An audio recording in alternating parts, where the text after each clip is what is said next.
Work.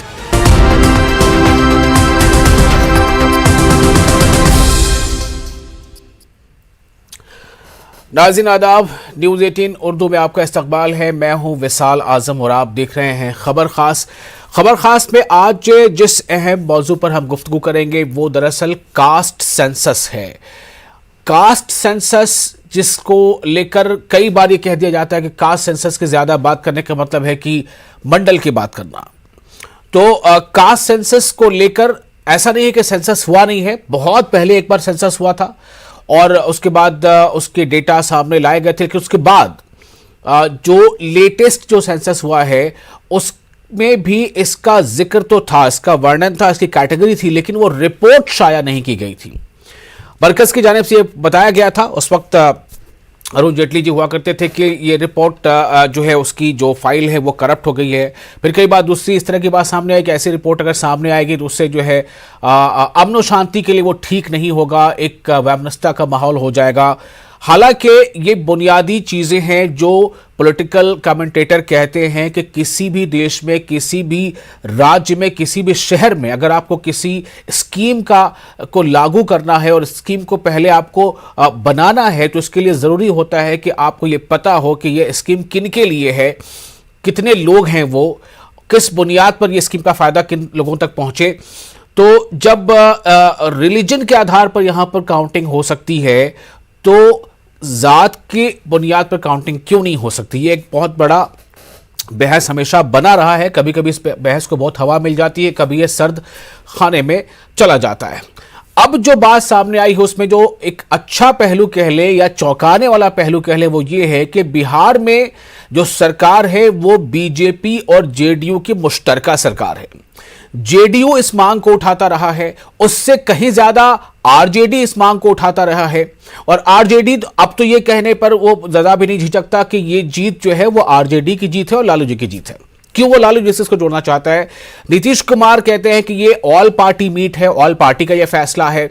दबाव इस बात को लेकर बीजेपी पर था बिहार में कि क्या बीजेपी भी जातीय जनगणना हो इस मांग के साथ है या नहीं है। काफी समय के बाद लेकिन यह तय हुआ कि नहीं भाई, बीजेपी तो इस मांग के साथ है, बिहार बीजेपी इस मांग के साथ है। और जो ऑल पार्टी मीट बुलाई गई थी उस मीट में बीजेपी भी शामिल रही।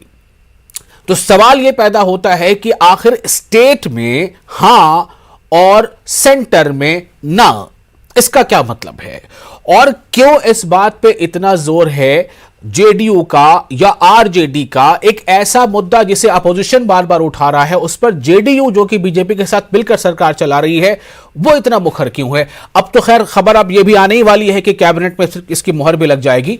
तो कहने का मतलब ये है सीधे तौर पर कि बिहार जो है वो इस मामले में एक रोल मॉडल बनने जा रहा है, वो राह दिखाने जा रहा है।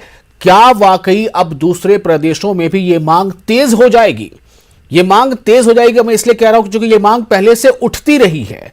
अभी यूपी में भी इलेक्शन का जब दौर था तो अखिलेश यादव ने कहा था कि अगर हमारी सरकार बनेगी तो हम जात के आधार पर गणना कराएंगे, और भी कई प्रदेशों से मांग होती रही। तो क्या अब ये मांग तेज होगी? क्या इस मांग का, यानी ये जो बात निकली है जातीय जनगणना की, यानी जात पर मबनी मर्दमशुमारी की, क्या ये बात जो निकली है ये दूर तलक जाएगी? अगले आधे घंटे इसी पर बातचीत, बने रहे हमारे साथ।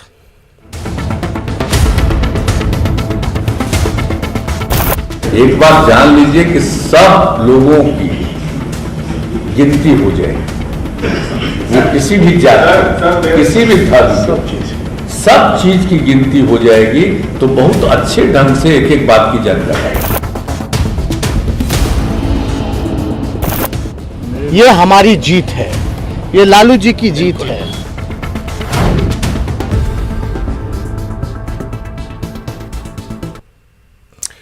तो आपको ये बात बिल्कुल समझ आ गई होगी कि नीतीश कुमार जो वहां के वजीर आला हैं उन्होंने ये बात कह दिया है कि एक बात जान लीजिए कि सबकी गिनती हो जाएगी, चाहे वो किसी जात का हो, किसी धर्म का हो, एक एक व्यक्ति की गिनती हो जाएगी।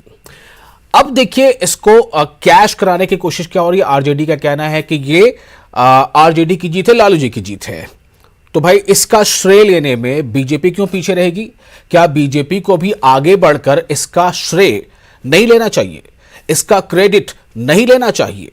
क्या सिर्फ ये बताकर कि हम साथ में हैं, हम मीटिंग में शामिल थे, इतना ही काफी होगा? मुझे लगता है कि जो पॉलिटिकल एक कमेंट्री चली आ रही है उसके हिसाब से बिहार में बिहार ने इस मामले पर एक लीड ले लिया। बहरहाल हम अपने मेहमानों से बातचीत करेंगे। हमारे साथ कई खास मेहमान जुड़ रहे हैं, आप स्क्रीन पर उन्हें देखेंगे। हमारे साथ बीजेपी के नुमाइंदे भी जुड़ रहे हैं, हमारे साथ जेडीयू के नुमाइंदे भी जुड़ रहे हैं और हमारे साथ अरुण पांडे भी हैं जो सीनियर जर्नलिस्ट हैं और इनामुल्लाह भी हैं। मैं सबसे पहले एक बार अपने जो हमारे मेहमान हैं अरुण पांडे साहब और उदय सिंह भी है बीजेपी के तर्जुमान, अब तमाम लोगों का इस्तकबाल है। अरुण जी, मैं सबसे पहले आपके पास आना चाहता हूं। मैं ये जानना चाहता हूं कि सरकार में रहते हुए नीतीश कुमार इस बात पर उतना जोर शायद कम नहीं दे रहे थे जितना कि अपोजिशन दे रहा था। अपोजिशन इसको कैश कराने की भी कोशिश कर रहा है कि ये हमारी जीत है। तो एक सरकार जिसमें बीजेपी भी शामिल है, उस सरकार में उस मुद्दे पर सब लोग मिल बैठते हैं और उस पर राजी हो जाते हैं जो अपोजिशन का उठाया हुआ मुद्दा है। तो ये दरअसल है क्या, और क्या बिहार जो है अब इस चीज को लीड करेगा, और क्या जो मैंने अभी कहा कि बात निकली है तो दूर तलक जाएगी? मैं आपसे जानना चाहता हूं कि आने वाले समय में इसका क्या इंपैक्ट पड़ने जा रहा है, इस जात के आधार पर जनगणना का, समाज पर, सियासत पर, मईशत पर? अरुण पांडे साहब, देखिए, ये जातीय जनगणना नहीं, जातीय गणना होगी। जनगणना तो जो आपने ठीक ही कहा, प्रत्येक 10 साल पर केंद्र सरकार कराती है और इसके लिए अलग एक्ट बना हुआ है। तो कोई बिहार पहला स्टेट नहीं है जहाँ जातीय जनगणना होने जा रही है। अभी 2 स्टेट में, तेलंगाना में और कर्नाटक में जातीय जनगणना 14 और 15 में वहां की सरकार ने कराई थी। उसका क्या रिजल्ट हुआ, क्या हश्र हुआ, कितना सदुपयोग हुआ उसका, कितना उपयोग हुआ, वहां की राजनीति में उसका कितना प्रभाव पड़ा, ये तो वहां जब उसकी बात अलग से मैं करूँ तो काफी समय लग जाएगा। बिहार में जो आप सवाल जितने कहें, ये अभी सब कुछ सवाल देखिए, जातीय गणना का सवाल जो है, इसका ध्येय उद्देश्य क्या है? इसका ध्येय उद्देश्य है कि समाज में विभिन्न जातियों में जो वंचित लोग हैं, जो आर्थिक सामाजिक रूप से पीछे हैं, जो आज आजादी के 75 साल ये होने जा रहा है और इसमें जो लोग सरकारी योजनाओं से लाभ नहीं ले पाए, वंचित हैं, उनको आगे बढ़ाने के लिए, जो पीछे पायदान पर छूट गए हैं उनको आगे बढ़ाने के लिए जातीय जनगणना की बात हुई है। तो ध्येय और उद्देश्य तो बहुत पवित्र है। इसलिए इस जातीय जनगणना का जो लोग भले मन से ही सही, ये आरक्षण जैसा मुद्दा है। कई पार्टियां, जैसा आपने अभी बात बताई कि भाजपा भी इसके विरोध में नहीं थी। पहली बार लोकसभा में जब इसकी चर्चा हुई तो गोपीनाथ मुंडे ने भी इसका सपोर्ट किया था जी। अब विभिन्न राज्यों में जो प्रस्ताव पारित हुए उसमें भाजपा सब जगह साथ रही। बिहार से मुख्यमंत्री नीतीश कुमार के नेतृत्व में जब प्रधानमंत्री से मिलने शिष्टमंडल, सर्वदलीय शिष्टमंडल गया था जी, उसमें भी भाजपा साथ। बिल्कुल। तो मांग तो सभी पार्टियां कर रही है, लेकिन भाजपा इसमें ढुलमुल रवैया रहा। अब वो इसका कारण है, परसेप्शन बन गया है कि जातीय गणना होगी, और स्वाभाविक रूप से अभी आपको याद होगा कि मंडल कमीशन के समय ये रिपोर्ट आई थी कि पूरे देश में 52% पिछड़ी जाति के लोग 52% है और टोटल 80% पिछड़ी और अनुसूचित जाति जनजाति के लोग हैं। 20% ही सवर्ण जातियां हैं। ये पूरे देश की सामाजिक बनावट है। इसी के आधार पर मंडल कमीशन ने जो रिपोर्ट दी, सिफारिश की, और 27% आरक्षण जो 1931 की जनगणना को आधार बना करके पहली बार जनगणना उसी समय हुई थी, मैं आजादी के बाद जनगणना हुई। अब जो केंद्र सरकार ने ब्लंटली रिफ्यूज कर दिया, आपको याद होगा सुप्रीम कोर्ट में केंद्र सरकार ने हलफनामा दायर करके ये बात स्पष्ट कर दिया कि हम जनगणना नहीं कराएंगे। तो स्वाभाविक रूप से बिहार सरकार को फैसला लेना था। ये एजेंडा नीतीश कुमार के लिए उतना ही प्रमुख था जितना राजद के लिए था। अब वो पिछड़े बात की राजनीति करने वाली जो पार्टियां, मैं यही पे थोड़ा सा आपको रोकना चाहता हूं पांडे जी, और एक सवाल आपसे और करूंगा कि बिहार में एक कंपोजिट हुकूमत चल रही है, मुश्तरका हुकूमत चल रही है बीजेपी की और जेडीयू की। आपने अभी कहा कि हलफनामा देकर सुप्रीम कोर्ट ने कहा गया कि हम जातीय जनगणना नहीं कराएंगे, मरकज इस पर ना करता रहा। जो लास्ट में जो लेटेस्ट रिपोर्ट थी उसकी डेटा को रिलीज करने के पीछे कई बातें सामने लाई गई। तो फिर ऐसा क्यों है कि सेंटर में तो ना है लेकिन स्टेट में हाँ क्यों है? सवाल यह है। और स्टेट में हाँ क्यों है? साथ ही साथ ये कि नीतीश कुमार का ये एजेंडा अलग से क्यों है?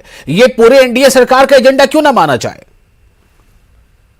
जब भाजपा भी इस पूरे फैसले में साथ हुई, सर्वदलीय बैठक में फैसला ली, कैबिनेट में भी, सरकार में बीजेपी है, तो फैसला तो न चाहते हुए भी साथ रहने की मजबूरी इसलिए है कि आपको याद होगा अभी लोकसभा के चुनाव होने हैं 2024 में जी। 2025 में बिहार विधानसभा के चुनाव होने हैं और बिहार में कुछ हमें लगता है कि कमोबेश सभी प्रदेशों में ये राजनीति में जातीयता की जितनी गहरी पैठ हो गई है, जात के आधार पर वोटों की गोलबंदी होती है, कैंडिडेट दिए जाते हैं, तो ये जातीय जनगणना जो है गणना है, ये नफा नुकसान के हिसाब से आपको कोई पार्टी इसको विरोध नहीं कर सकती है। अब यहाँ जो भाजपा न चाहते हुए साथ भी इसका कारण है कि उसे लगता है कि समाज में खासकर पिछड़ी जातियों में ये मैसेज नहीं जाए कि भाजपा इसके खिलाफ है। ठीक है, इसी बात में मैं एक सवाल कर देता हूं उदय सिंह साहब से, जो तर्जुमान बीजेपी के हमारे साथ मौजूद है। उदय सिंह साहब, आरजेडी इसका क्रेडिट ले रहा है या ले रही है कि भाई ये हमारी जीत है या लालू जी की जीत है, जेडीयू वाले इसका क्रेडिट ले रहे हैं, और इस पूरे प्रोसेस में बीजेपी भी उतना ही शामिल है, मीटिंग में भी शामिल है, 2-2, 3-3 नेता बैठते हैं, आपके प्रदेश अध्यक्ष बैठते हैं, आपके जो पार्टी के वहां जो डेप्यूटी सीएम है वो बैठते हैं, लेकिन क्रेडिट क्यों नहीं लेते आप इसका, उदय सिंह साहब? देखिए विशाल जी, ये बड़ा ही महत्वपूर्ण प्रश्न आपने किया है और इसके बहुत सारे पहलू हैं। पांडे जी ने बहुत सही तरीके से हम लोगों के समक्ष रखा है। मैं कुछ टेक्निकल इश्यूज आपको बताना चाह रहा हूं, क्योंकि थोड़ा बहुत कंफ्यूजन है। देश में पहला जनसंख्या 1830 में हुआ था, जिसे सर हेनरी वाल्टर ने कराया था, और उन्हें फादर ऑफ इंडियन सेंसस बोला जाता है। इसके बाद 1881 से सिस्टमेटिक मैनर में हर 10 वर्षों पे जनगणना का काम शुरू हुआ। ठीक है, जिसमें आपको socio economic, housing, education, mortality, fertility और अदर सिविक कम्युनिटीज से रिलेटेड गणना किया जाता है। ठीक है, जैसा कि पांडे जी ने बताया, भारतीय जनता पार्टी का इसमें कोई ढुलमुल नीति नहीं है, बहुत स्पष्ट नीति है। हाँ। हम लोगों ने बड़े ही साफ शब्दों में पार्लियामेंट में कहा था कि कास्ट बेस्ड सेंसस कराना हमारे लिए पॉसिबल नहीं है। क्यों नहीं है? हमारे माननीय क्यों नहीं है? आगे नहीं, आप नहीं, क्यों नहीं है? सवाल यहाँ पर है, क्यों नहीं है? आप इंटरप्ट नहीं करिए ना, हम आगे आ रहे हैं। नहीं, हम अपने नाजरीन को जवाब देना चाहते हैं ना, हमारे दर्शक ये सवाल जानना चाह रहे हैं, इस सवाल का जवाब। आप पहले समझिए बात को, हमको बीच में नहीं टोकिए। हमारे दर्शक इस सवाल का जवाब जानना चाहते हैं। मैं आपके दर्शक को ये स्पष्ट कर देना चाहता हूं कि सेंसस कराने का काम केंद्र को है।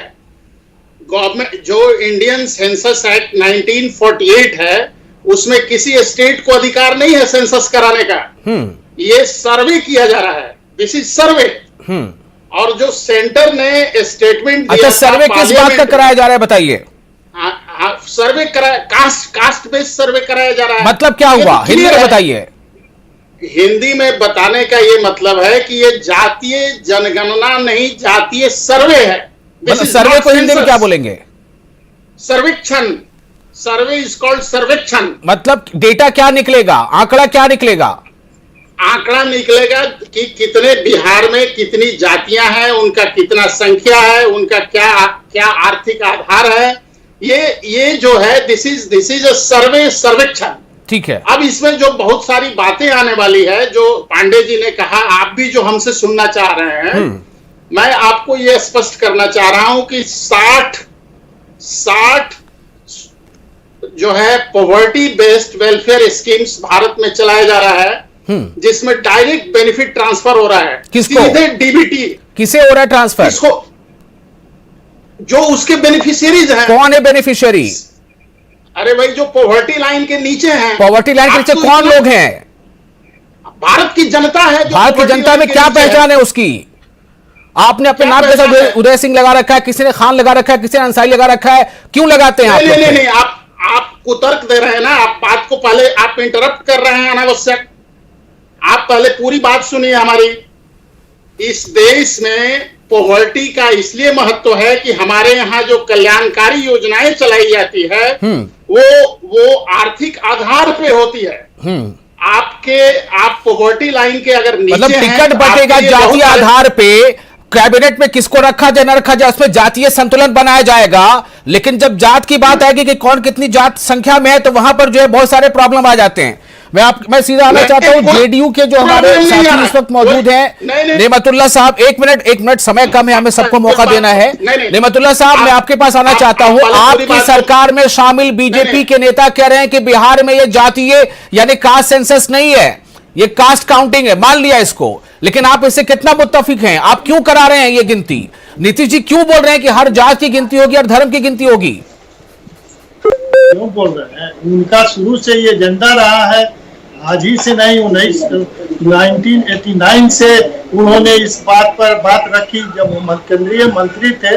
इस बात को उस वक्त के तत्काल प्रधानमंत्री वीपी सिंह के पास रखा था और ज्ञानी जैल सिंह राष्ट्रपति थे, वहां इस बात को रखा था। उसके बाद से ये बात चल पड़ी, लेकिन बीच में मंडल कमीशन आ गया, मंडल कमीशन में लोग लग गए और आज जब विधानसभा से सारे पार्टी के लोग सर्वसम्मति से ये इन्होंने पास किया, जातीय जनगणना होगा बिहार में। यहाँ से डेलीगेशन गया दिल्ली में, लोग प्रधानमंत्री से माननीय मुख्यमंत्री के नेतृत्व में जी, मुख्यमंत्री के नेतृत्व में प्रधानमंत्री से मिलने लोग गए। प्रधानमंत्री से मिलने वहाँ बीजेपी के हमारे सहयोगी भी थे और अपोजिशन के लोग भी थे।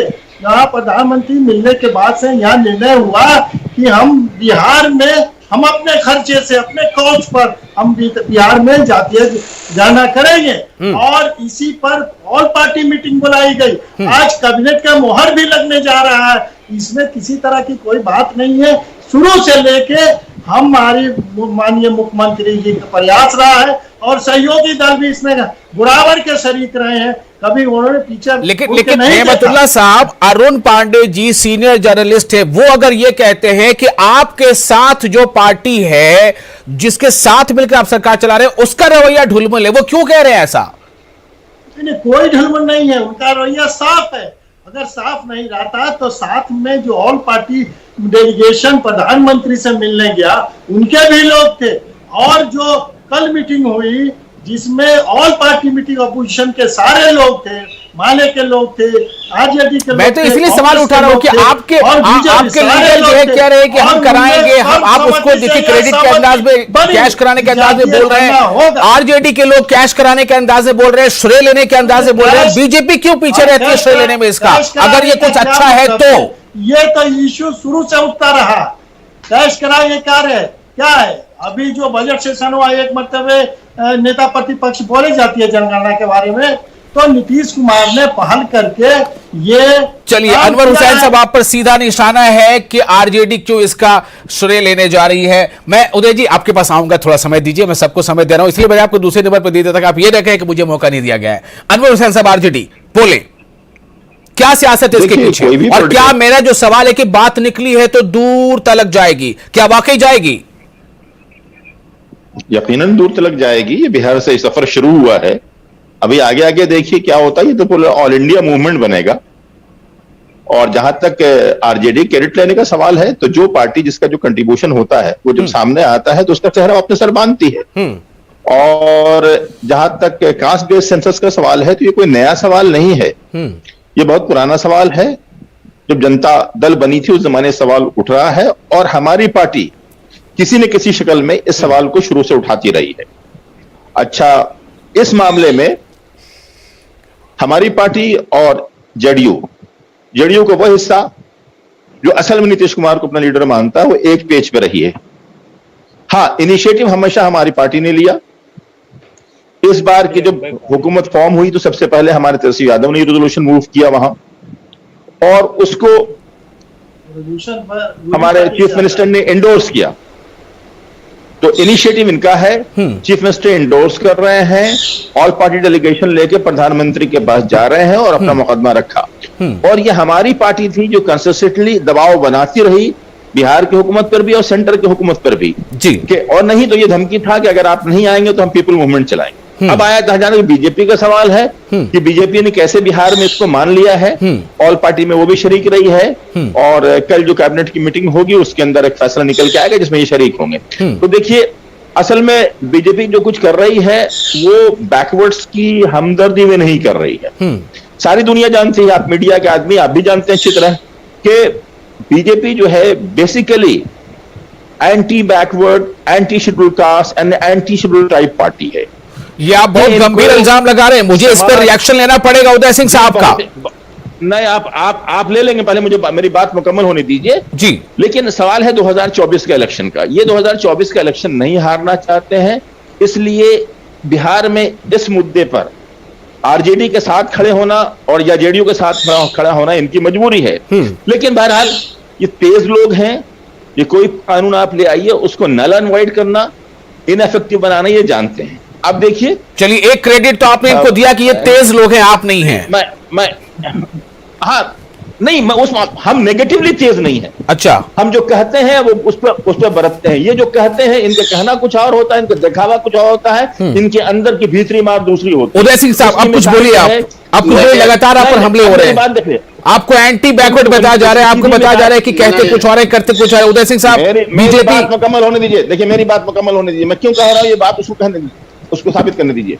देखिए रिजर्वेशन अभी तक जहां जहां मिला हुआ है बैकवर्ड्स को, मंडल के नाम पर या एसटी के नाम पे, एससी के नाम को, उसको नल एंड वाइड किस तरह किया जा रहा है।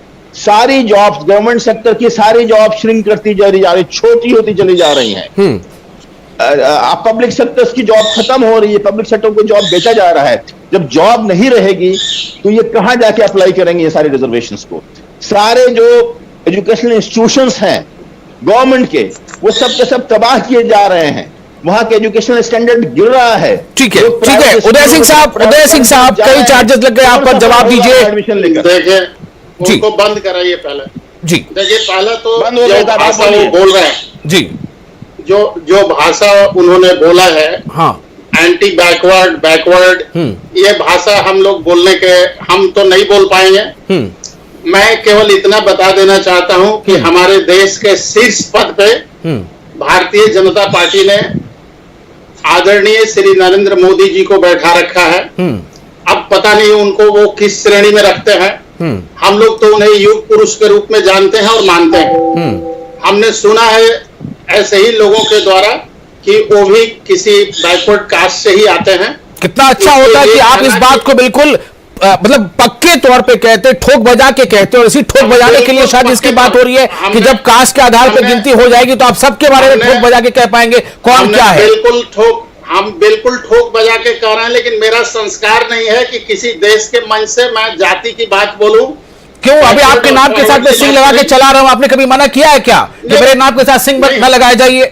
नहीं तो सिंह अभी किसी के नाम के साथ मैंने पांडे लिख रखा है, किसी के नाम से अंसारी लिख रखा है, किसी के नाम से खान लिखा रहता है, किसी ने कोई मना किया क्या? नहीं, आपके साथ एक बहुत बड़ा दिक्कत हो रहा है कि आप हमें बोलने ही नहीं देना चाह रहे हैं। अरे ये इल्जाम मत लगाइए, बोलिए आप, बोलिए मैं चुप हो जाता हूँ। इतना इंटरप्ट करते हैं, मैं चुप हो जाता हूँ, बोलने में बहुत कठिनाई हो रही है। प्लीज बोलिए। पहला तो हमारा कोई इसमें ढुलमुल नीति नहीं रहा है। ठीक है, हमने बहुत साफ मन से इनके साथ, मतलब जो सरकार का एजेंडा है कास्ट सर्वे कराने का, हमारी पार्टी, हमारे 2 शीर्ष नेता, हमारे उप मुख्यमंत्री, हमारे पार्टी के अध्यक्ष, दोनों ही लोगों ने इसमें शिरकत किया। हमारा इसमें 2-3 रिजर्वेशंस था जिसे उन्होंने पॉइंट आउट किया वही बैठक में। ठीक है, पहला ये था कि हमारी जो सीमांत जिलाएं हैं, हमारी 7 जिलाएं सीमांत हैं, जहां पे बांग्लादेशी लोग आकर के बसे हुए हैं, रोहिंग्या मुसलमान आकर के बसे हुए हैं। वहां भी आपकी सरकार है, मैं अपने दर्शकों को बता रहा हूं सिर्फ। वो सरकार है तो हमारा ये मरकज में भी और सेंटर में भी और स्टेट में भी। ये जो सर्वे हो उसमें ऐसा नहीं हो कि वो लोग इसका बेनिफिट लेकर के और यहाँ की नागरिकता प्राप्त। चलिए ठीक है, अरुण पांडे साहब मैं आपके पास आता हूं। सवाल सीधा सा है, अभी देखिए 4 नाम स्क्रीन पर है, चारों नामों से ये पता चल रहा है कौन क्या है, उसका जातिगत आधार क्या पता चल रहा है।